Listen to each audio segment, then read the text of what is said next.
All right, Sarah, let me get this queued up for you. And we can get started. All right.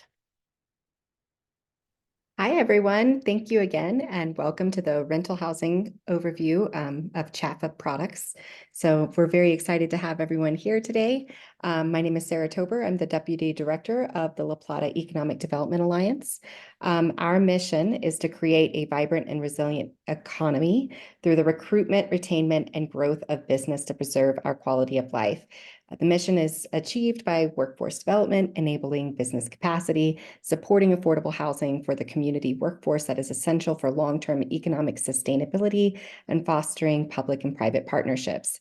You might be wondering why the EDO is involved in workforce housing, because it is such a critical issue for our community and for this region. So we have been getting involved with workforce housing on a variety of levels, including the workforce housing investment strategy that Project Moxie and Capelli Consulting helped us put together 2 years ago, and in standing the RHA back up, the Regional Housing Alliance of La Plata County, and also our Catalyst Fund. So we are very excited to be able to expand on what CHFA is doing in the finance role.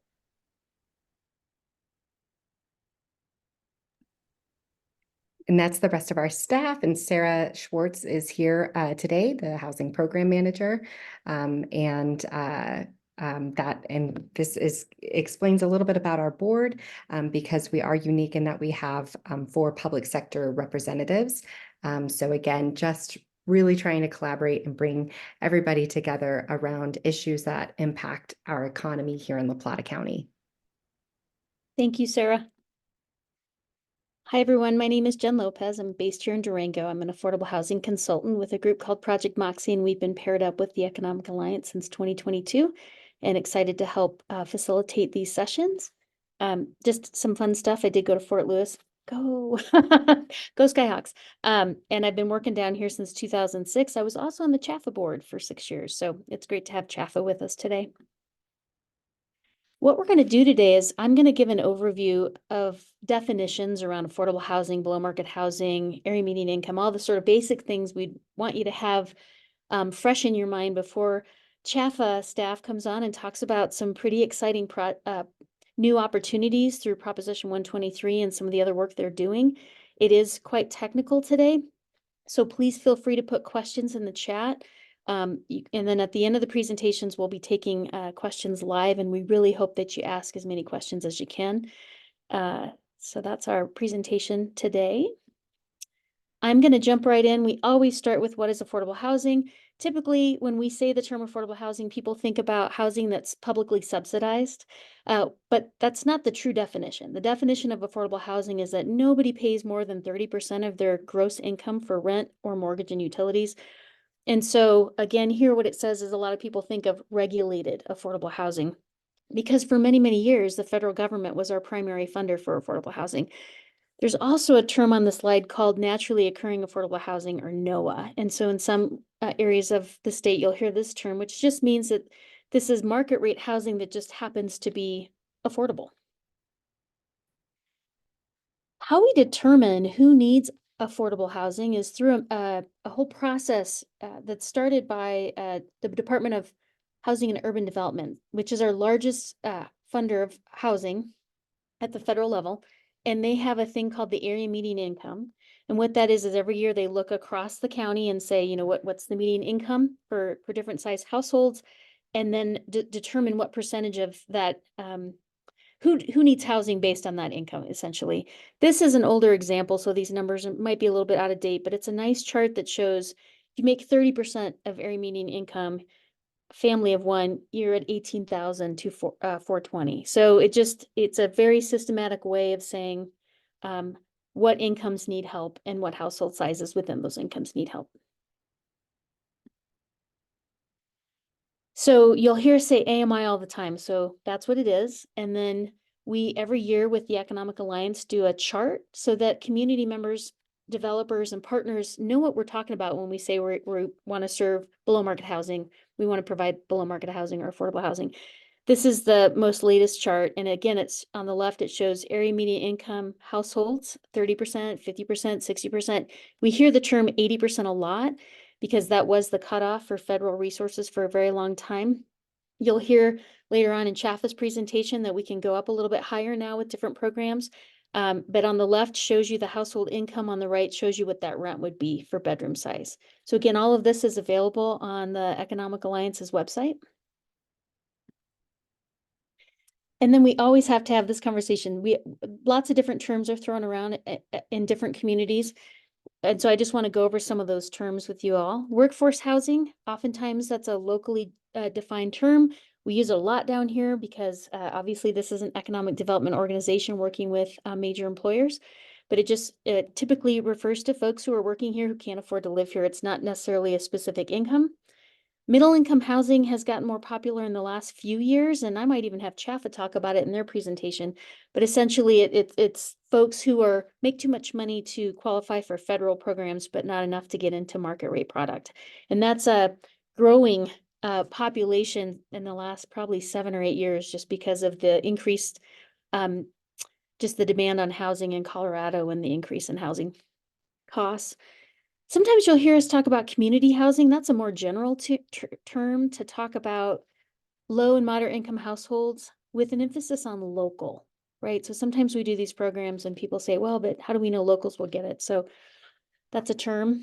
Attainable housing is a term that we were playing around with 20 some years ago here. And really, attainable housing is very similar to middle income housing. And it just means, again, folks who make more than 80% of area median income but can't afford to get into the market. And then we like the catch-all below market housing because it's very clear. It's any housing that we can provide that's below market for all of these different populations in need. We also like to always show a housing continuum. Every community strives to have a continuum in place that's healthy and thriving. We want to prevent homelessness, but it does happen. But we want to move people from homelessness into supportive housing. We've got folks who need rental housing, affordable rental housing, first-time homeownership, market rate rentals. So again, a lot of the programs we're going to talk about today are going to start here at affordable rentals and really address a lot of that. We might dabble a little bit in market rate rental stuff, below market, et cetera, et cetera. So every community has this kind of framework for what they need to be providing. And then quickly, I always try to keep affordable housing, below market housing strategies as simple as possible. So we like to say there's really 2 primary strategies for creating these opportunities. One is that we subsidize the developments themselves, right? And we're going to talk a lot today about different sources for how to subsidize the building of subsidized rental housing. But we also have household subsidies, and the most common one is the Section 8 voucher, Housing Choice Voucher Program. It's a federal government program. We've got a lot of those vouchers in our community. And then I know like the city of Durango is funding a rental initiative. I think Economic Alliance is involved in that. So again, you can subsidize a household to go find a rental anywhere in the community, or you can subsidize a project. And sometimes we will subsidize both if we're trying to meet folks who are very low income. And then I also like to talk for folks at the community level, whether you're staff for local governments or working in that kind of space. This is how we start to think about helping these projects really become affordable and feasible, right? So a lot of times you'll see us using discounted or free land. Again, we're going to hear a lot about CHFA financing products today and how they work. I'm going to go a little bit into tax credit equity in that program because I think you'll hear CHFA refer to it a lot, and it's the most popular program we have for rental housing. I know our local governments often do fee waivers, which is their way of both matching these funds, but also really making those projects pencil and make them feasible to move forward. Housing and Urban Development has low interest loans and products that we can use, and some of those are even facilitated by the CHFA team. And then we talk about Private Activity Bond, PAB. It's a horrible acronym, but it's another below market loan product that's available. It goes to the state, but it's also the city of Durango and La Plata County get their own allocations now. And it's one of the tools we use to access other resources for below market rental housing. And I know I'm going quick, but we're going to get to CHFA as soon as we can. I do want to talk a little bit again about the low-income housing tax credit program because it is so prolific and it's such a powerful tool, not just in Colorado, but nationally. And this is a simple way that we describe it to folks who aren't familiar with the program. If I'm a developer and I want to go build housing in Durango or in La Plata County, I'm going to go to the bank. I'm going to have some equity. Hopefully I have some experience, and I'm going to borrow most of the money I need to build that building. Well, in this environment today, if I have to borrow the money, I'm borrowing at a higher interest rate. I'm also battling higher costs for construction, higher costs for land. It's not going to be feasible for me to do something affordable or even workforce level of, so a lot of times we hear things like, well, developers aren't building affordable or, cheaper housing. They can't, right? Just the market is constrained. What the low-income housing tax credit program does is it replaces that private loan product with equity. And so we'll talk a little bit about that. And the equity is anywhere from 60 to 70%. I'm being optimistic in this slide. But what you see here is if I get an allocation of credits and I can sell those credits and that I get those dollars are building the majority. They're covering the cost of building my building. Therefore, my debt is lower. With lower debt, I can keep my rents lower. So that's why it's such a popular program. A few other things to know about tax credits is that the developer and why they work so well and why they're in such, they're so competitive across the country, but especially in Colorado, is that the developers have to be experienced in this model and in the regulatory environment because it's heavily regulated because it's, federal money. But they agree to long-term affordability. So not only do they provide the units and make sure that they rent to the right folks, and the rents, we usually target 60% of area median income or less for these projects, but they also have to be guaranteeing the property is affordable, typically for 30 years, 40 years if it's paired with state funding. And then we let everybody do what they're good at, right? So private sector, they know how to do development. It's just much more efficient to let them do what they're good at. So that's, they're able to usually build things very well. They're high quality. They're really beautiful properties. And then because the program is so competitive, it really does generate strong projects. And then CHFA is the allocating agency. So CHFA's managing these federal credits every year through a process that is written up in a qualified allocation plan. So that's probably for another full tax credit training at some point. But again, wanted to kind of cue this up because some of the things that CHFA will be talking about in terms of opportunities pairs with these tax credits. A few other things to know about the tax credit program. Again, CHFA is allocating those credits. You really want to get a strong developer with a strong track record. And, we've got examples. The developer will be working with an investor, and there's lots of investors interested in these credits because they get, quite a bit of a relief having the credit, not having to pay the taxes. They also get Community Reinvestment Act credit, which is a federal regulation we could also cover later. But there's a lot of motivation for investors to play with these projects and invest in them. And then there's always going to be long-term debt provided to these projects. Again, just a few more things. Investors, again, so I'm going to talk about the Best Western because we just did this project, right? So and it's a slide that I have coming up, but essentially we had an idea. There's a project, City of Durango worked with us. We put it under contract. The first thing we wanted to do was get an experienced developer in. We did that. We found TWG. And then from that point on, TWG, knowing the program, worked very closely with Terry. So Terry gets a huge shout out here because Terry is one of the first CHFA staff to help us figure this one out. And then we, had to apply for the resources. Once the credits were awarded, then TWG went out and sold those credits to get equity to be able to build the buildings and keep the debt down. This is the Best Western's the first 4% credit in this region. And I don't want to get too complicated, but there's a 9% credit and there's a 4% credit. The 9% credit is more competitive. It's a limited resource, but it provides that 60 to 70% to build the building. The 4% is less competitive. It has to be paired with a private activity bond, and it probably provides 30% or something. And I've got a slide on this as well. anyway, very, very competitive for local governments or folks new to this. The pitch here is if you want to explore being able to do one of these projects, you really want to work closely and find an experienced developer to help you navigate it. Here's just a real basic slide again, kind of talking about how powerful the equity is from a tax credit. So on the left, we have conventional. Again, I've said it before, 70% debt, 30% owner equity. All that debt means we've got higher rents to cover the costs. The middle is a private activity bond structure with a 4%.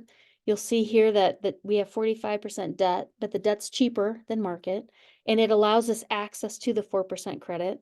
So here we've got 15% in tax credit equity, and then you'll have some conventional debt and some soft funds. So this is obviously a more complex structure, and this is what the Best Western did. So why it took a little longer to close, et cetera.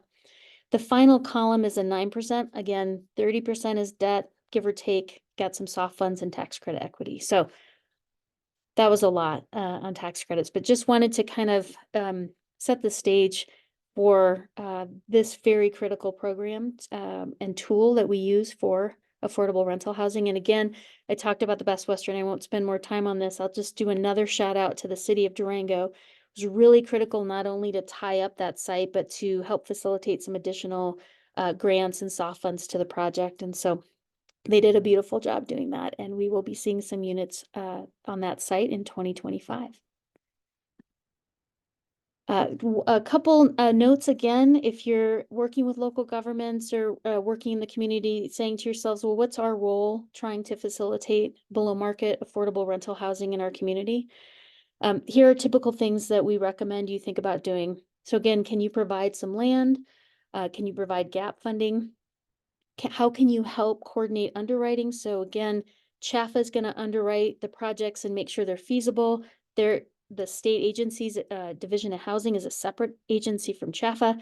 They have a process for underwriting. So there's a lot of technical expertise going into seeing if these projects work. You just want to coordinate with those folks because they're going to do all the heavy lifting for you and kind of work with them to see how they're underwriting the project. If you have an idea for a project, have some land, want to get something done, we highly recommend you think about doing a request for qualifications or a request for proposals to find an experienced developer. Our team's done it a few times here in Durango. But again, if so much of the success of these projects rides on the developer you select and their ability and understanding of how these work. Again, they're very, very complex. I've been doing these for 12, 13 years, and I still can't answer every question that comes up. Again, very complex program. And then we see this happen, and I think we're going to start seeing this again where when there's more state resources, out-of-state developers will come in and start trying to put projects together. One way to sort of save time and create efficiency for local governments is to maybe run a process and be proactive each year and say, we want to know who's out there thinking about doing tax credit projects so we can kind of look at all the options and figure out which one's the best fit for us. And so just another idea.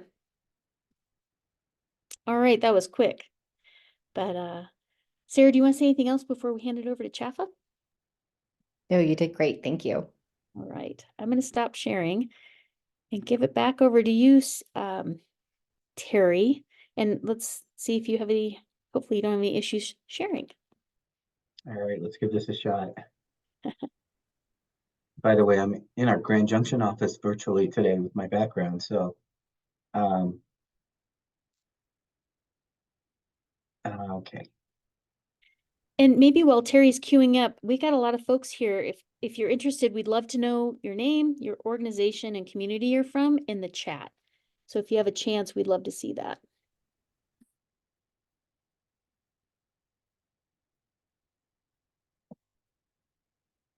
All right, sorry about this.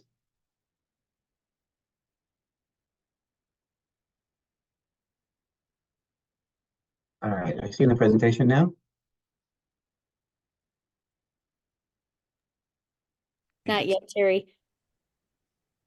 Yeah, I'll show it. Okay, how about now? Not yet. Oh, And Shirley, I saw your note about a 9% in the area. There's I think about 10 or 11 tax credit funded projects in La Plata County.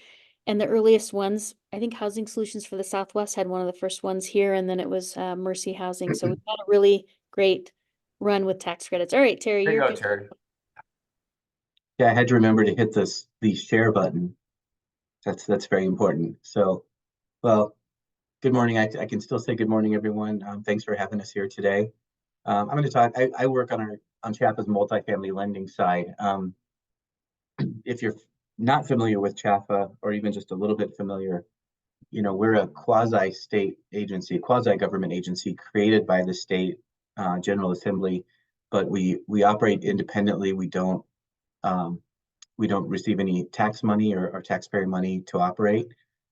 So basically, the authority, and CHFA gives us the authority to issue bonds to make loans to fund our programs. And over our history, we've done that, and we've done a lot of managed programs for others, especially state agencies. We're the allocator of tax credits, as that program was created back in '86. The federal program, the state program's been around a couple of times, early 2000s, and then was reinstated in about 2014, 2015. So we do a lot in affordable housing, and most of what we do is to provide loans for home buyers. That's the bulk of our business. So some of that comes through issuing private activity bonds and in conjunction with taxable bonds. We also have a multifamily lending side and a business lending side, which Steve Boyce, who's on this call, works with. So I'm going to take you through a little bit today of the programs that we offer on our multifamily lending side, and these are basically projects that are larger than 5 units. 5 units or larger. CHFA is really set up to be we're more of a commercial lender, and so the sweet spot is generally larger projects, but we have been getting into funding smaller projects in recent years. It's a little more challenging, but we know it definitely makes an impact in especially rural locations around the state. So, yay. So what we like to be on our multifamily side is basically we are mission driven. CHFA's mission is affordable housing, and our executive director says it all the time. We only exist to fulfill our mission, what we were basically mandated to do, and that is to fund affordable housing. So we're mission driven. All of the net income that we earn from making loans goes back into our mission, to doing other programs, making other loans to other projects. We're community focused. We want to be a trusted partner. We want to work with developers and work with you all to help bring the housing that's needed to your community. And it says here, with over 48 years of experience, we're actually celebrating 50 years this year. So 74 was when we came into existence, and so 50 years of CHFA this year. So we're excited about that. So in our multifamily lending group, we have a number of programs. Our bread and butter is pretty much long-term, fully amortizing permanent loans, and those go well with tax credit projects, as well as some non-tax credit projects. I'll go through some specific programs here in a minute, but that's pretty much our bread and butter. We do those. We've been doing those for forever, and it's really what we're set up to do. We do some construction lending. We got back into that about 11, 12 years ago with changes in the bond market as a result of the recession in 2009. We do offer construction to perm loans on 4% projects only. We get a lot of questions from people about, can we do a construction loan on a smaller project or even a 9%? And part of the issue is we don't have the construction staff in terms of construction inspectors to be able to do construction loans on all of our projects. So it's limited to just a few. We have some flexible funding and gap financing sources. Our Housing Opportunity Fund, or what we call HOF, we use that to make direct loans of $1 million or less. We also use it as an interest rate subsidy on some of our long-term fully amortizing loans to make them more competitive, or if a deal needs a little bit more in terms of debt, we can subsidize the rate with our HOF. HOF is basically our net income. We put aside a percentage of our net income every year into our HOF fund, and we can use it for whatever purpose we need to fulfill our mission. And so on the multifamily side, we use it for gap financing and that interest rate subsidy, as well as anything that we really don't have another source for. It generally comes out of HOF. In recent years, we have also gotten into some, we call some more innovative housing solutions, small scale affordable housing. These are generally projects that are 20 units or less, that are a little bit more challenging to do. The smaller they are, the more challenging they are. I have a saying that basically the smaller the project, it's inversely proportional to the amount of time that we'll spend on it, because they just tend to be more complicated and more complex.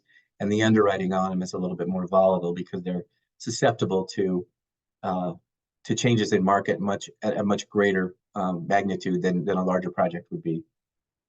We've gotten into mobile home park financing in recent years, mostly through, if you're familiar with the resident-owned community model, we invested in a fund that Rock USA is administering, and we, along with some other banks and investors, have put money into the fund to help acquire mobile home parks that go up for sale. The laws in Colorado offer the residents an opportunity to make an offer on a park, and Rock, through its technical services provider in Colorado, they have a nice list of projects that are going up for sale or have been listed for sale. They'll go in and talk to the residents about organizing into a co-op ownership entity and making an offer for the park. And if it's successful, this fund is really streamlined and slick as far as the process of getting that acquisition to the residents closed and done and closed. And CHFA is an investor in that, and it's just a great way for us to be a part of that arena, because that's really it's the largest source of basically unsubsidized home ownership. And there's so many parks that are going by the wayside now, and so preservation of mobile home parks is important. We have a preservation fund as well that provides up to $1 million in quick access financing, as we call it, for projects that are at risk of losing their affordability. This might be projects that are maybe Section 8 properties that their contract is expiring, and there might be a risk of the projects going to market or having a market rate buyer come in and opt out of the program and increase the rents. Expiring tax credit projects fit into that, certainly, as well as those NOAA properties that Jen mentioned, the naturally occurring affordable housing. There's a risk of those sometimes with buyers that would want to come in and maybe do some work and take the rents up, to where they could command in the open market. And those we want to try to preserve as much as we can. And then finally, our middle income access program. Jen talked about middle income, what that means. To us, we generally define it as 80 to 120% of area median. The tax credit program generally is anything 60% of AMI and less. But in recent years, an addition to the law has allowed what they call average income or income averaging on those deals. They can actually fund 20% and 30% or 20% AMI units, as well as 70 and 80% AMI units, as long as the average of all the units is 60% or less. So there won't be a quiz on that later, but that's the tax credit properties are tending to hit some of those 70 and 80% units now. So our middle income access program is really for those that are just kind of a little bit above that, not quite market, but definitely over qualifying for projects or programs like LIHTC. And the middle income access program, it's not a first mortgage. It's more of a gap mezzanine loan that works with, Jen was showing you the capital stacks. The middle income projects, because they do charge higher rents, they tend to look more like market properties in terms of a capital stack, where you have a large portion of debt, a smaller portion of equity. But because the rents are a little bit lower, they can't quite get the same amount of debt. So there's usually a little gap piece that's needed. And so this middle income access program helps meet that gap need. Okay, here's the specific names of our permanent programs and our construction to perm. Smart and Simple are basically programs that we use for 9% tax credits, as well as non-tax credit deals. We also use these on some of the smaller 4%. The only difference really between these is the size. The Simple program goes up to a 3 million. and it basically has no credit enhancement. There's no HUD insurance involved, so it's pretty streamlined. It's only CHFA.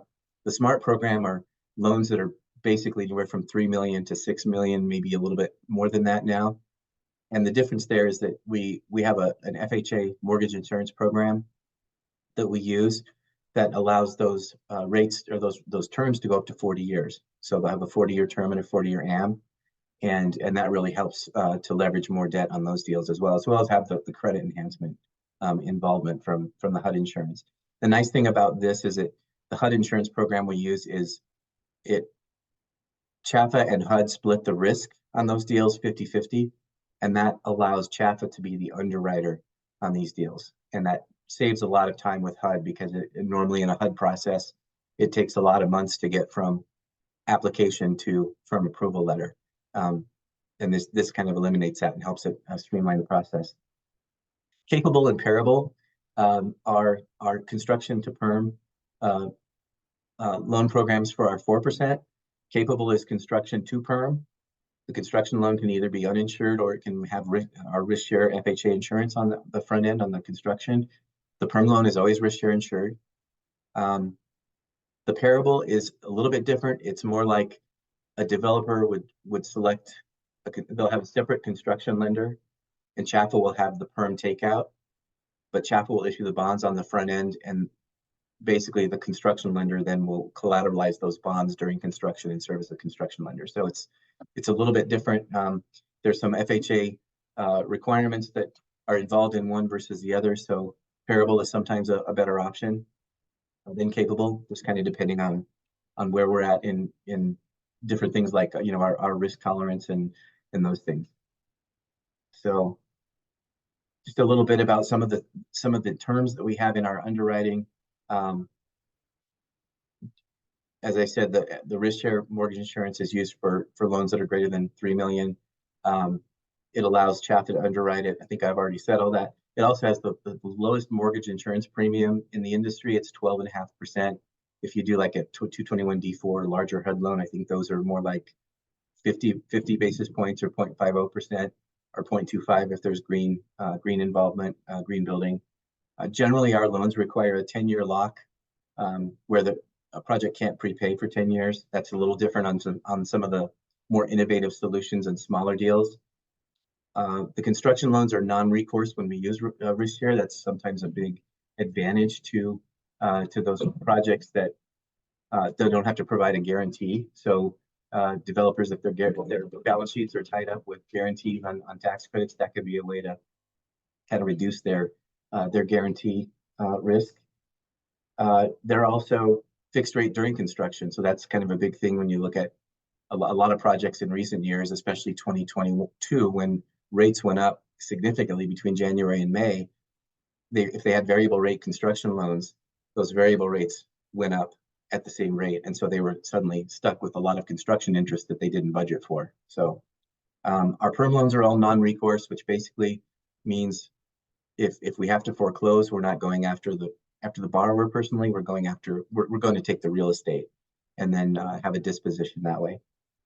Our debt service coverage minimum is about 115, and then we size our loans up to the lesser of 90% of value or the total development cost, which is pretty high compared to like a bank who might be at 65 to 80% LTV. I talked about these a little bit. I don't know that I have a lot more to say on them. A little bit more about the AMIs that we require. Because we do tax credit deals, our loans are involved with tax credits and are involved with bonds. Those programs both have AMI requirements, generally the 20% at 50% AMI or the 40% at 60% sort of minimums that those programs have. Though ours have to meet those. If it involves risk share insurance, it also has to have that 20 at 50, 40 at 60 minimum. Most of the projects we do are 100% affordable. So they, and not talking about middle income, but just the lower income, are 100% affordable. So they all meet that. On projects where we don't have bonds, tax credits, or FHA insurance, like a small scale, we have a statutory requirement where, and it's the way it's written, it's a little difficult to explain. So at least in any project, at least 75% of the units have to be affordable to moderate income households, which our board has defined as 120% AMI. And of the total units, at least 20% have to be affordable to low income households, which the board says is 80% AMI. So it's a little bit higher threshold for our statutory requirements, but that does give us some more flexibility in the types of projects that we lend to outside of the tax credit and FHA insurance world. So that's kind of an overview of our programs. The next slide, we go into talking about Prop 123. I don't know if it would be a good time, Jen, to see if there are any questions around our programs, or we want to just go right in and go through it and get to questions later. I think we should go through it just because, I don't know, it's a lot of detail, and I think people will want to hear these other options as well. And then they kind of have a full picture of all the things you do, which is wild. Okay, excellent. So Proposition 123, this was a measure that was voted on. I think most of us probably did vote on this back in November of 22, that provides, basically it's 0.1% of the state's tax revenues to an affordable housing, towards affordable housing. This slide shows you how much was available for, the first year was basically a half funding year because of the way it sort of fell. And then the second year going forward is a full funding year. So what this does, 0.1% of the sales tax revenues in any full year would be about 311 million. And that's going to change year to year, based on the projections of the budget office. So 300 and some odd million in financing gets split two ways. 40% of it goes to a support fund that the Division of Housing, or DOLA, is administering. And that serves basically homeownership, down payment assistance, homeless solutions, as well as some technical service type money that's available through, I think, the Department of Local Governments. 60% of that money goes to the Office of Economic Development and International Trade, or OEDIT, who has then contracted with CHFA to administer that money. So in any given year, on a full year, we'd have about 186 million. That'll vary. This first year, we basically had 96 million to work with, and that goes into a financing fund, affordable housing financing fund, that then gets split three ways between three programs. Of that money, 15 to 25% of it has to go into a land banking program, has to be used for land banking. 40 to 70% of it, or the majority of it, even at the low end, it's greater than any of the other two, has to go to an equity program, and that's for affordable rental housing. The land banking program can be used for affordable rental or home ownership, affordable home ownership. And the concessionary debt program, 15 to 35% has to go to concessionary debt. Concessionary debt is actually broken down into four sort of sub-programs between just multifamily finance of low and middle income projects, preservation of existing projects, LIHTC gap, so providing gap money for tax credit deals, LIHTC pre-development, so pre-development loans for future tax credit deals, as well as modular, money for modular factories. And so Steve can talk about that here in a little bit. Just some highlights on the implementation of it.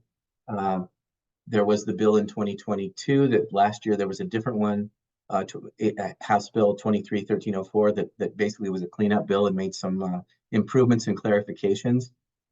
We last year had more than 30 community engagement events to really get some feedback on how best to use these monies. We did launch a website for this. That's a Colorado Affordable Housing Financing Fund.com. I was pushing for something a little bit longer, but we settled on this one, and basically worked last year to roll out the program. So land banking and concessionary debt were kind of back to back last year in September, October, and we're just now getting into award announcements and projects getting underwritten. And so we've been working between us and OEDIT. We're obviously working with OEDIT quite closely, with CDOH and the governor's office as far as implementing, coordinating the implementation and rollout of all these programs. So I'm going to turn it over to Steve here to talk a little bit about the land banking program. Steve, just let me know when you want me to Yep. go to the next slide. Okay. Well, thank you, everybody. My name is Steve Boyce. I think Terry may have mentioned this, but yeah, I am the manager of business finance, which handles all of the commercial and economic development loan programs here at CHFA that are essentially non-housing related. And I say that, and then we're involved in land banking, and as well as some programs that are out there for developers who are looking to construct affordable for sale home ownership opportunities out there as well. So as Terry had mentioned, I would urge everyone to go to the Colorado Affordable Housing Financing Fund.com website. And that will have all of the program guidelines out there for the various programs under Proposition 123. And so I made the assumption that maybe many of you were aware of that as far as land banking going into this presentation, but that's probably not the case. So I'll give you a very high level overview of that program and kind of how it worked. And again, as Terry mentioned, we did make our first round one announcements. Actually, it was late January when we made the announcement. But the land banking program provides grants or forgivable loans. They're grants to eligible local or tribal governments, and then forgivable loans to eligible nonprofits who have a demonstrated history of providing for affordable housing. And the intent is for preservation of land for future development of affordable housing. So you can see there that we had 25% of the first tranche went towards land banking. That ended up being just slightly over $25 million. We had a little bit of accrued interest that had accumulated in that in the pool there. And so we were able to expend all of that for the first round of applications. We went through a very intensive and competitive LOI process, not knowing what the demand was going to be like. So we did that last summer. Given that these were basically, it's free money, they're grants or forgivable loans. We weren't sure what the demand was going to be, but we ended up receiving 113 LOIs for over $255 million in requests. So we went through that and pared it down. The governor issued an executive order in August that really focused on shovel-ready projects.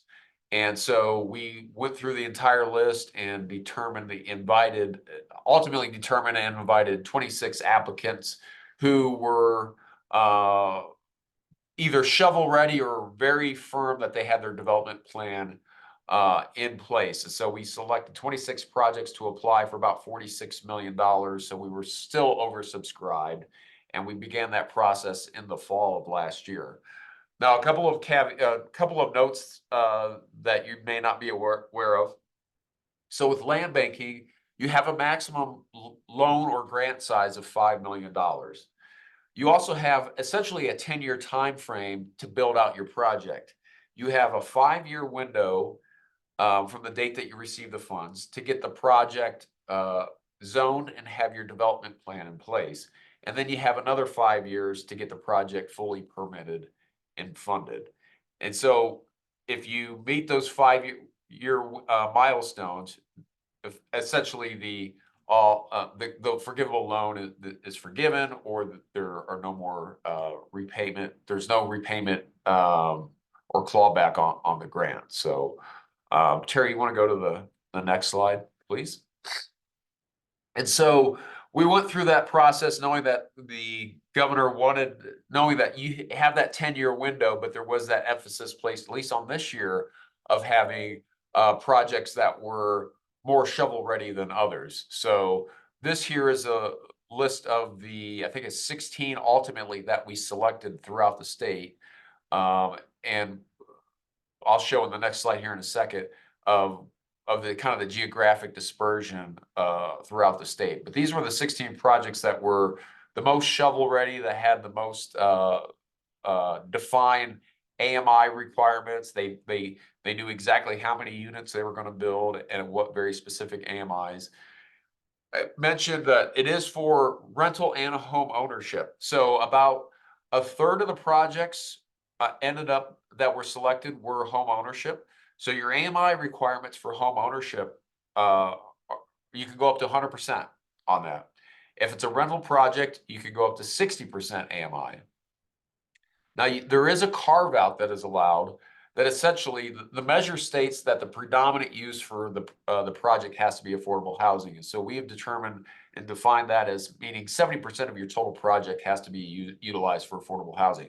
So if you have some market rate units in your development or units that are above those AMI limitations, you can still do that, but it just can't be more than 30% of the total development. So going through that list, you'll find that about a third of the projects were home ownership, the rest being rentals. But what was also surprising is that only about a third of those rental projects as of this stage have identified that they will seek to utilize tax credit financing or apply for low income housing tax credits. So about a third of the other units projects have determined that they probably won't necessarily need tax credit financing, which was kind of surprising to us.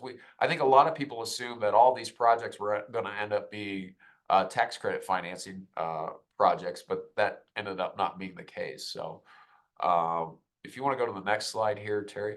So this just is gives you a geographical sense of where the projects were located. We had a lot of sessions with communities across the state last summer. And the one thing that we heard was that there was a concern that a lot of the dollars would just all go towards Denver and Front Range projects. And while that's true, while that's the majority of where the population resides, we did our best to identify those projects that were in rural locations. And for the community, that's the people on this call, there were a handful of projects that did apply that were in the southwest part of the state. And unfortunately, just given for the reasons that we identified of those projects trying to be shovel ready and having those development plans in place, those were not necessarily selected. That was for the first round. We're hoping that for round two, which we are not in a position to announce yet, but I apologize, I'm trying to get over a cold here, but our hope is sometime within the next 30 to 60 days, we'll make an announcement on the next year's funding cycle and what that process will look like. It's likely that we may not actually go through a competitive LOI process. We may end up having a process where, knowing that there are land acquisition deals that need to be made now, they don't have the time to go through that competitive process. We may just have an open application window, kind of on a first come, first served basis, and allowing for no more than one or two projects from each jurisdiction to apply for those funds. So that we had over $50 million in requests from the city of, and Terry, that's okay, you can go to the next slide. But we had over $50 million in requests from the city of Denver. And again, we only had $25 million available in the first round. So we will certainly make sure that not all the dollars go to one municipality. So let's see here.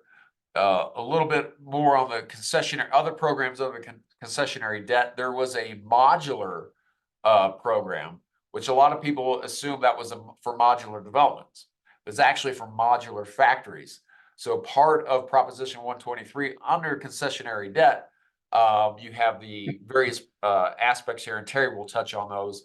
You have a multifamily and light tech gap programs, but a carve out for that was for modular factories as well. So there was another program that kind of ran simultaneously that was created by the state called the IHIP, the Innovative Housing and Incentive Program. And that provided $20 million to construct new factories of new modular factories here in the state of Colorado. So that was $20 million from IHIP. What we ended up doing was taking an additional $18 million to help supplement, $18 million from Prop 123 to help supplement that program essentially. And so we had $38 million total to finance in the modular industry.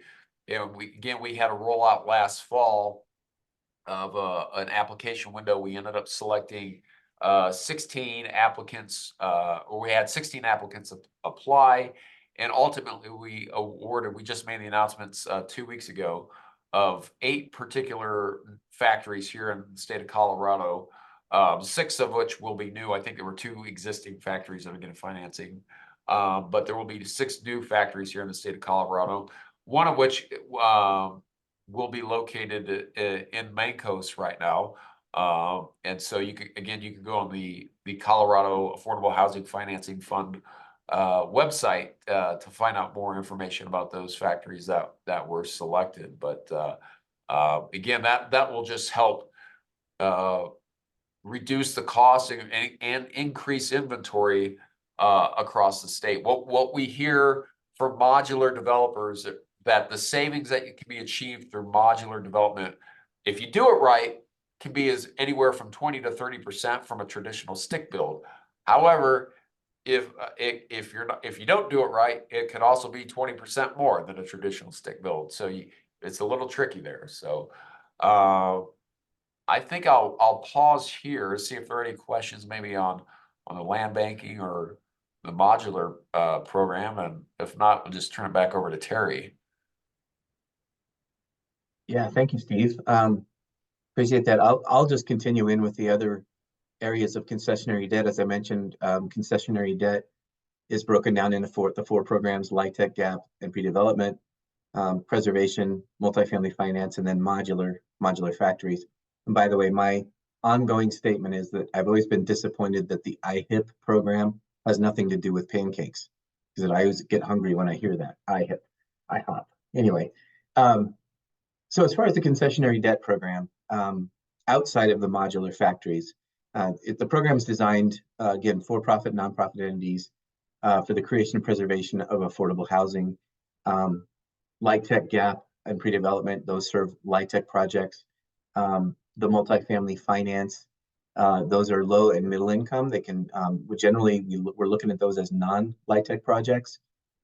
Ultimately, the statute requires that the restricted units in those projects average 60% of area median income.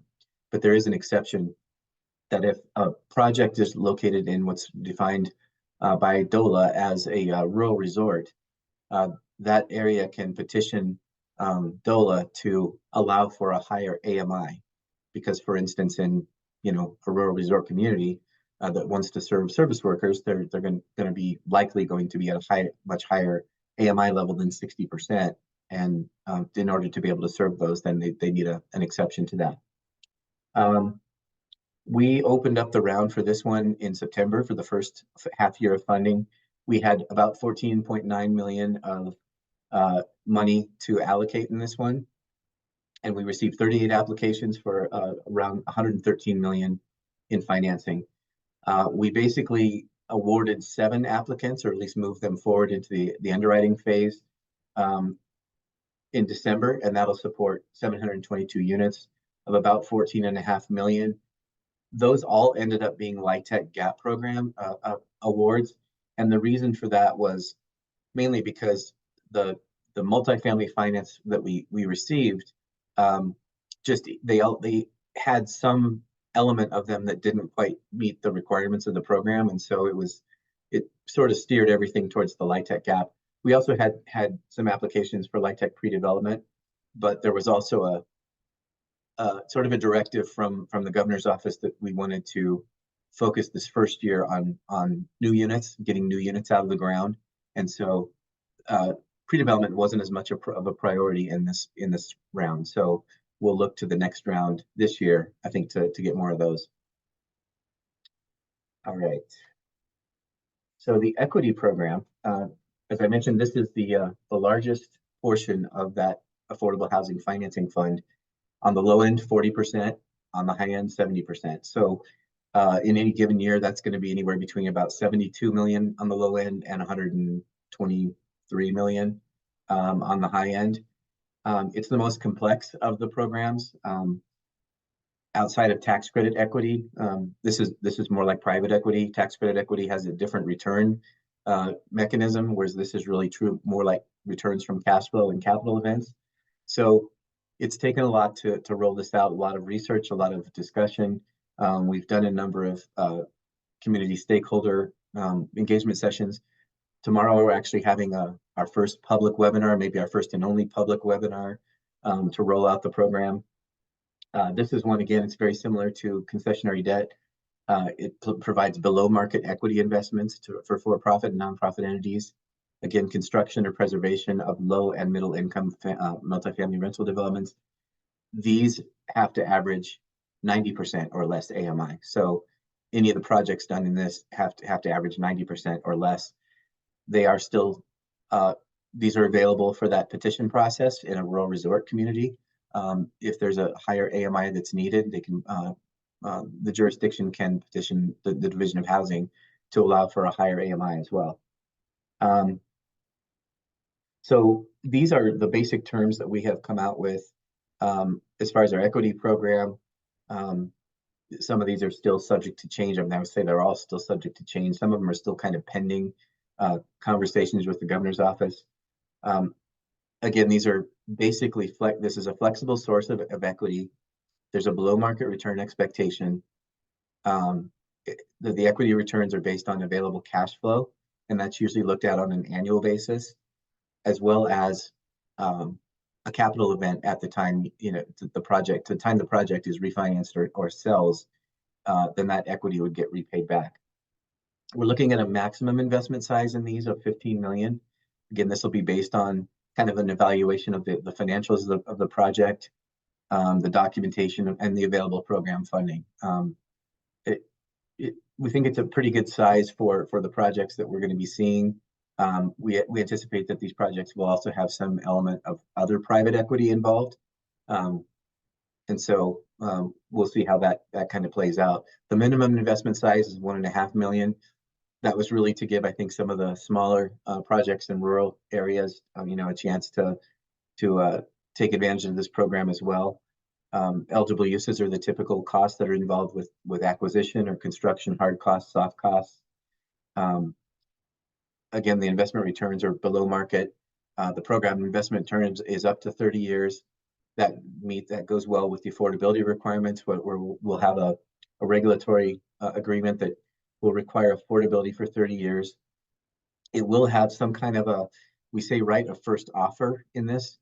I don't know if that's quite going to be what it is yet. Originally, it was right of first refusal, then it changed to right of first offer. And it's being, I think, kind of wordsmithed right now on what that'll be. But it basically will give the local jurisdiction the opportunity to make an offer on the property at the time that the affordability expires to keep it, to preserve it for affordable housing. So this one will also be collateralized by the project assets in terms of like a subordinate deed of trust. And again, I mentioned that the AMIs are not to exceed 90% average AMI for all restricted units. So that is it. That's my presentation in a nutshell. My contact information is there. I think my email address is attached to the meeting invite. So if you have any questions, you can definitely feel free to reach out to me. I will stop sharing and turn it back to Jen. And if we have some questions, go from there. Terry and Steve, that was amazing. I mean, so much information. It's a bit overwhelming, but I'm going to see if there are questions. And if there's not, I'm going to plant some questions because sometimes we need somebody to get the ball rolling. If you have a question, feel free to go off mute and just ask it.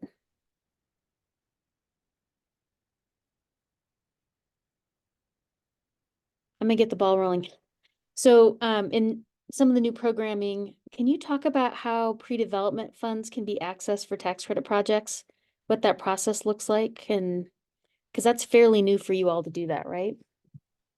It is, and there's other CDFIs out there that are doing that we don't want to take business from too. So we're being sensitive to them. But it's basically any project, like if a developer has a site under control, or they they have a site item control. They're planning on going in for a tax credit application in a future round, a near future round. And they have, pre-development costs, things like, they have to do a phase 1, so they have to do there might be a phase 2 required, market study, engineering reports, maybe some costs for initial renderings of the project. All of that, goes into that pre-development cost.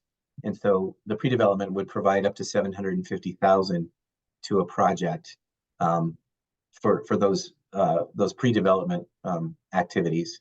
So, and then it would just basically get paid back. If the project gets an award, then it gets paid back through the construction loan closing. If a project is already awarded, but it's just of such a scale that they're struggling with pre-development, it's that also eligible. So you've got an award, but you just need some help. I think we would probably look at that. I think the intent of the program is really more for, going in for an award, going in for an application for an award. In that case, I think we have other, the GAP, the LIHTC GAP financing program might be a better fit. And who's the best contact for that program? Either myself or one of my staff, David Faust, has been working on the Prop 123, but certainly feel free to reach out to me. Great, thanks, Terry. Are there other questions? Oh, go ahead, Logan. Thank you, Jen. General question, we talked a lot about rental properties in this presentation. Are there other specific programs for sale units? And what's the best way to go through and evaluate for those opportunities? So I may take that one here. So yeah, over the last couple of years, we haven't rolled it out, but we do kind of have a pilot program that we're working on developing for affordable for sale units. And so I'm happy to talk to you, offline about that, Logan. And I put my email information in the chat. I should put my phone number in there, but essentially for everybody, I'm not trying to be secretive about this. We've done a few projects for this. What we're looking for is the deals that we've done so far have been experienced developers who have partnered with either a land trust or municipality to ensure that there is a long-term deed restriction in place. And so I can talk to you about different ways that we can accomplish that, Logan. But yeah, it's kind of a work in progress. So, but Okay. we've done smaller deals up to about $3 million. That's kind of our, and 20 units or so, 20 units or less. That's kind of our size right there. Steve, let me also clarify, and I may have this wrong, but some of the funds, Logan, from Prop 123 that goes to Division of Housing, which is a different agency, haven't rolled out yet. And those funds should support for sale development. So we probably need to do this webinar again in like April. And we have Shirley Diaz on with Division of Housing, who's a great champion. And I'm sure Shirley will let us know when those programs have more guidelines to them. And then just the caveat, Logan, I hate saying this, but it's much harder to fund for sale housing in our industry. It's just the funds aren't as robust. So again, I think you could look at land banking potentially with an experienced partner, but your gap funding that you would need, we actually have a really great source in Durango. You all know the Homes Fund. So a lot of ways that for sale housing can be done is you build entry-level market rate housing and then pair it with some of the mortgage assistance that the Homes Fund does. So a couple different ways to think about that. I'd also, if you've got an idea, you might reach out to Eva at the City of Durango, because I know she's working on some different models as well. Is that helpful? Yeah, absolutely. And I guess secondarily, follow-up question is, my understanding of Prop 123 is the majority of programs are better achieved in partnering with municipalities or counties. Is that correct? Or is it a challenge as a private developer to secure award? Not necessarily, and then I will hand it over to CHFA. Steve and Terry, what I typically tell people about Prop 123 is you need to be with an experienced developer, period. It's just very, very hard to access these sort of complicated programs without somebody who knows how to work with public subsidies. But Steve, would you say, or Terry, would you say something more? Well, there's sort of an overarching element that I think we forgot to mention as well, is that the local jurisdiction where the project is going to be located has to opt in to the program.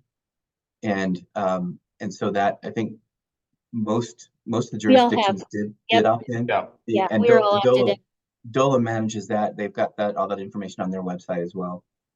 Yeah, for land banking, the awards have to go to either a municipality or a nonprofit developer who has experience in providing for affordable housing. So Awesome. Thank you, guys. Thanks, Logan. Do we have any other questions? Jen, there was a question in here from Lindy about, is equity financing appropriate for a mobile home park in Durango? I noted, so Lindy's with Animus View. Dan Hunt, I believe, is with Animus View. So I want to say hi to you guys because we were part of that financing, and it's always so exciting to see those projects, those mobile home parks get transferred to the residents as the ownership, because it really allows the residents to have control of their futures, and not be at risk of having those fall into a a corporate buyer that's only interested in raising the rents. So we're always excited to see you. I would say it's likely not a good. It's really, I think, designed more for affordable units that are restricted at a certain AMI level. The challenge with mobile home parks is because you have the units that are owned, and then you have the lot rent. We've had this issue, I think, to meeting our statutory requirements, is basically doing a survey on those mobile home parks and just identifying where the household incomes are. We've been satisfied with those surveys, but this is going to be a program, I think, it's going to do more income certifications, which we don't do for mobile home parks, just because it's of the hybrid kind of ownership lot rent situation. So it's really designed for affordable rental housing.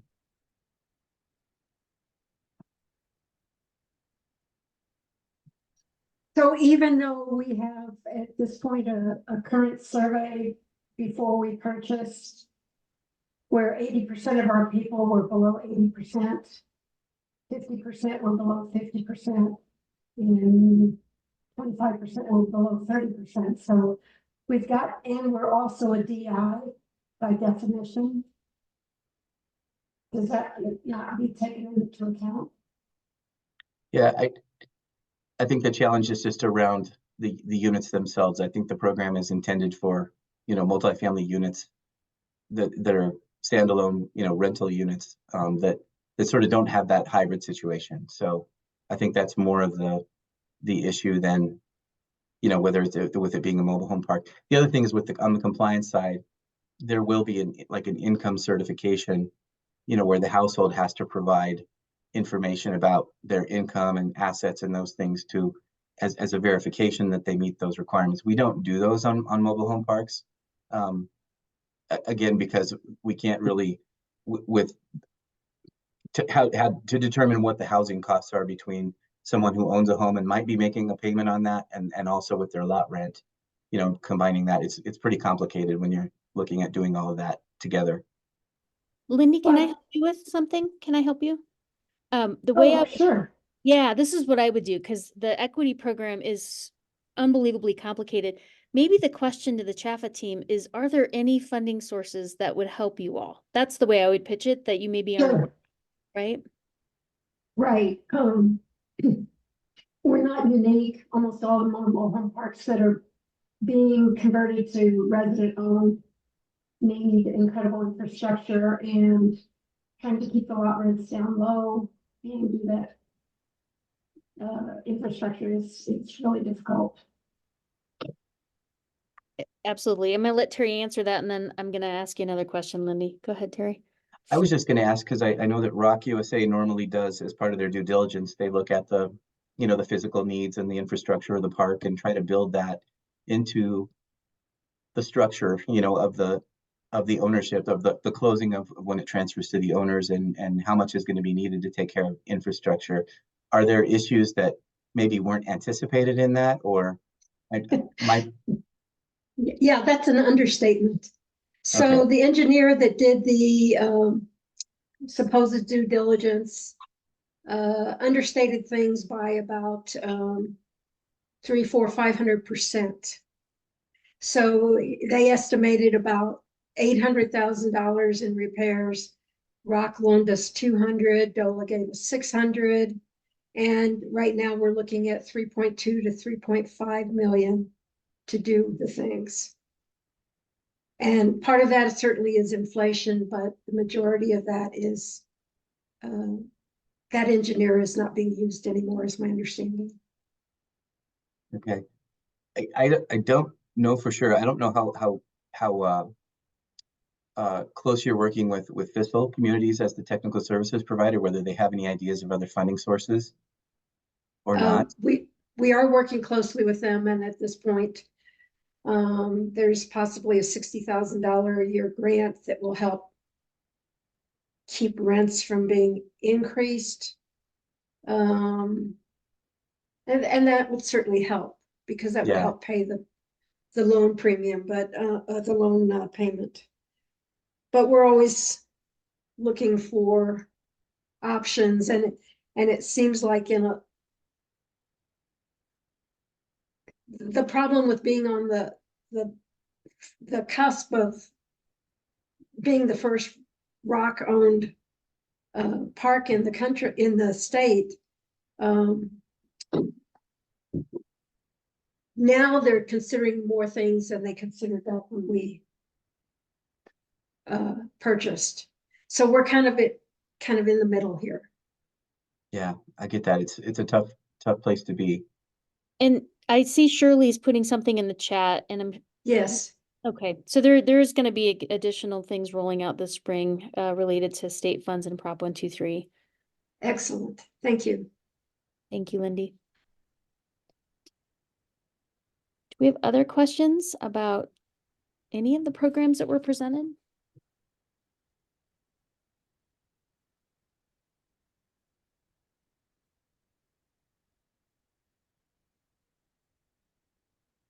Terry, we are anxiously trying to figure out our first non-tax credit rental project down here with Fort Lewis and some other partners, so we'll be talking to you soon.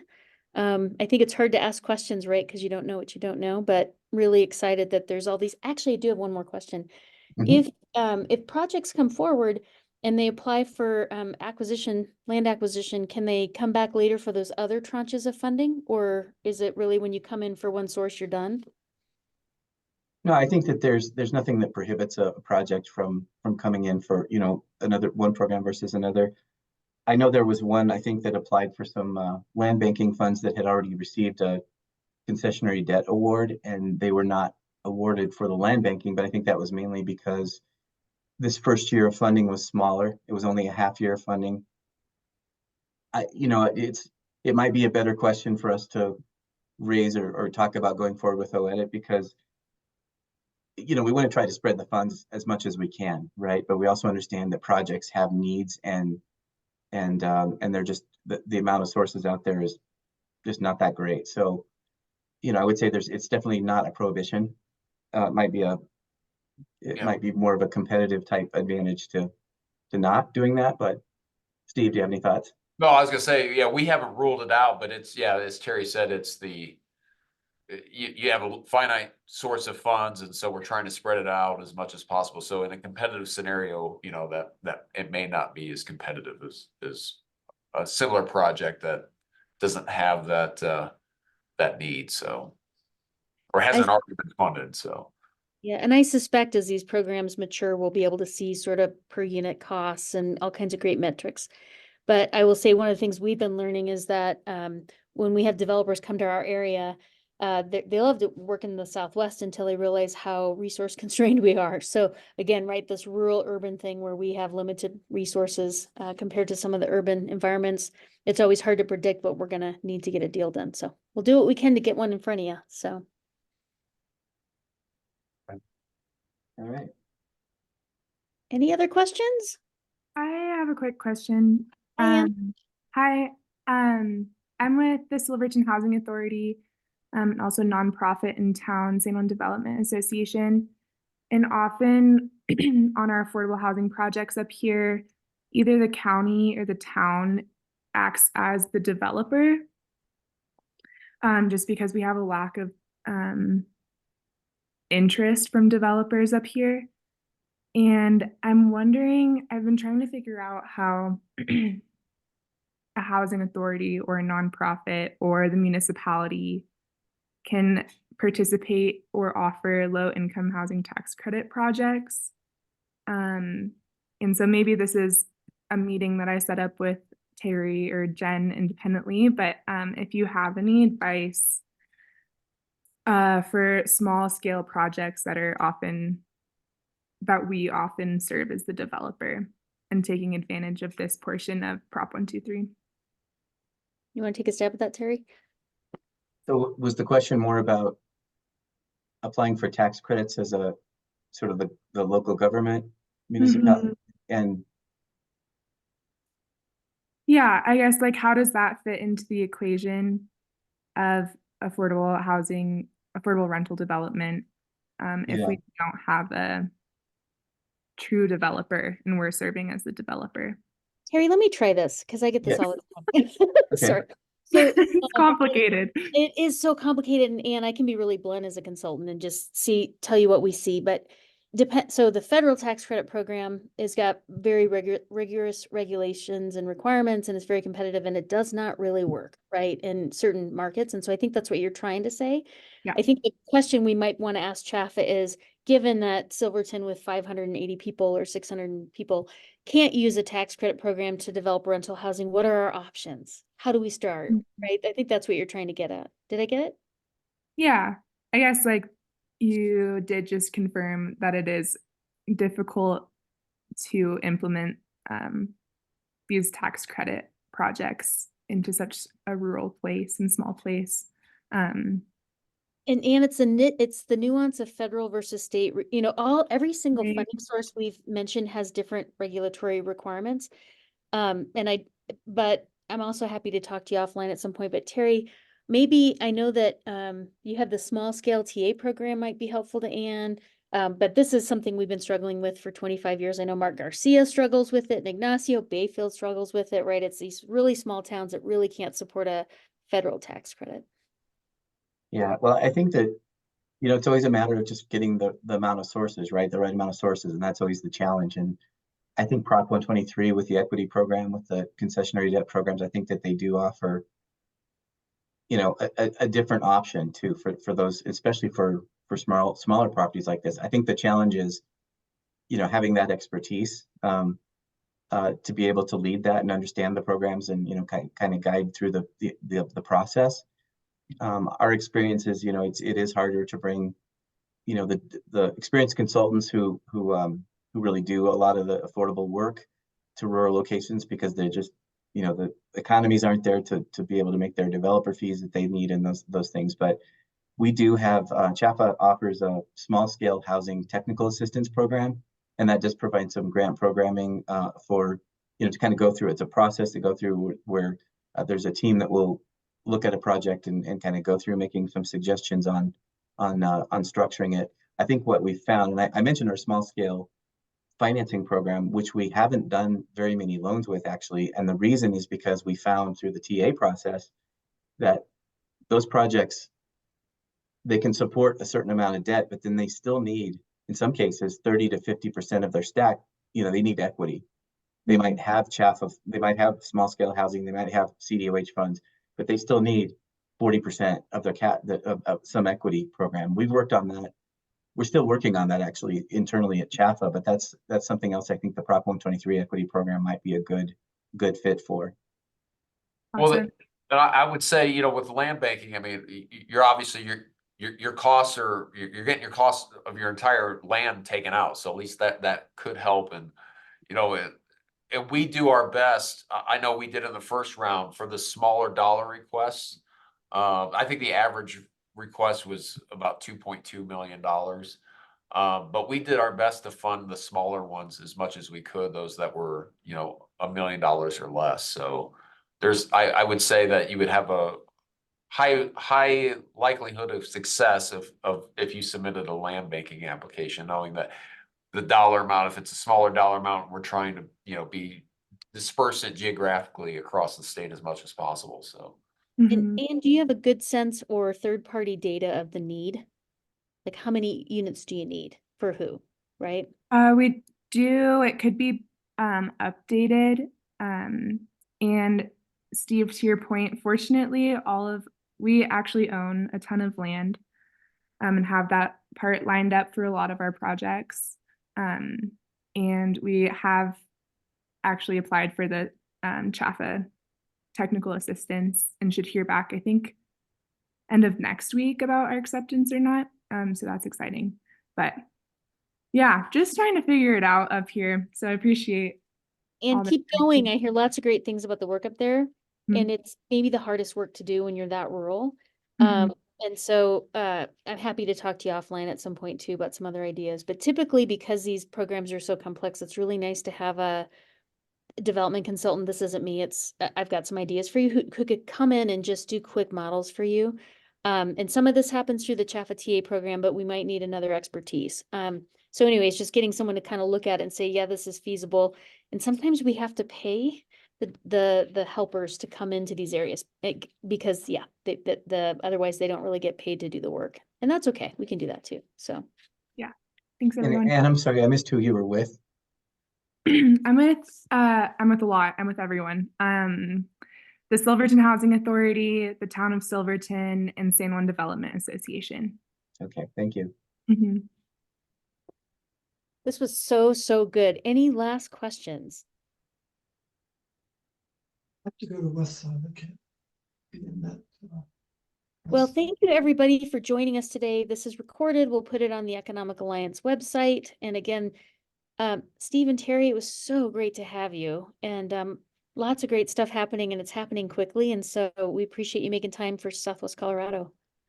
Well, thank you for having us. Thank you. All right, everybody, have a great day. Thank you. Bye-bye.